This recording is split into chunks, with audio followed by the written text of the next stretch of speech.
পাশাপাশি আমি যে কথাটা বলতেছিলাম, তাকরিম আপনার নামটা মুখস্থ আছে আমার মনে হয় সবারই। সে যখন ফার্স্ট হলো, এটা কি দুবাইতে হয়েছিল না? দুবাইতে ফার্স্ট হয়েছিল। আমি তখন আমার নির্বাচনী এলাকা থেকে ট্রেনে আসতেছিলাম। ময়মনসিংহ রেল স্টেশন ক্রস করার সাথেই আমার কাছে ইনফরমেশনটা দিল যে এরকম তাকরিম ফার্স্ট হয়েছে। তখন মাননীয় প্রধানমন্ত্রী দেশের বাইরে। আমি টেলিফোন করেছিলাম মাননীয় প্রধানমন্ত্রীকে, মাননীয় প্রধানমন্ত্রী একটা সুখবর আছে। কী সুখবর বলো তাড়াতাড়ি।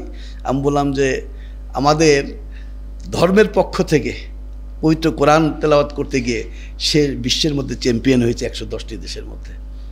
উনি বললেন বহু লোক আছে, তাকে কিন্তু সম্বর্ধনা আগে দিবে, সবার আগে সম্বর্ধনা তোমাকে দিতে হবে। তা আমি বললাম যে মানে প্রথমত আমি রাত্রে যাচ্ছি, কালকে দিতে একটা দিন সময় দেন, তারপরের দিন আমি করব। এর আগে যদি কেউ করে, আমরা এর আগে করার সুযোগ পাবে না, জানি না তো কেউ, আমরা তো বাইরে থেকে খবর পেয়েছি। ঠিক তাই করলাম আমরা। তারপরের দিন তাকে আমরা কিন্তু সম্বর্ধনা দিলাম, জাঁকজমক গর্জিয়াসভাবে সম্বর্ধনা দিয়েছি। এটা হলো মাননীয় প্রধানমন্ত্রীর উদ্যোগ। উনি এখনও বলেন যে যেটাই হবে সেটার জন্য তোমরা সেই প্রস্তুতি নিবা।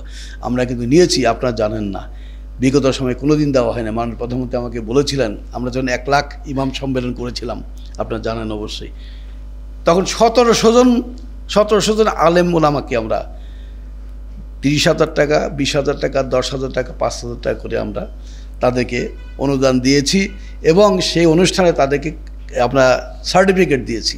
তারা অতীতে অনেক সময় দেখা গেছে যে এই 1700 জনের মধ্যে তারা কিন্তু অনেকে কিন্তু প্রথম, দ্বিতীয়, তৃতীয় বা দেশীয়ভাবে করেছে, সেই জায়গায় হয়েছে। তো এই যে কাজগুলো অতীতে কেউ করেনি, যেটা মাননীয় প্রধানমন্ত্রী কিন্তু একদম সর্বাত্মকভাবে উনি চেষ্টা করছেন যে আমার ধর্মের আমি করব, এটা অন্য কেউ কোনো কিছু করারও কিছু নেই, বলারও কোনো কিছু নেই। আর এক ধর্মের যে সে সেটা করবে, তারটা করবে, সেটাও আমাদের হস্তক্ষেপ করার কোনো দরকার নেই।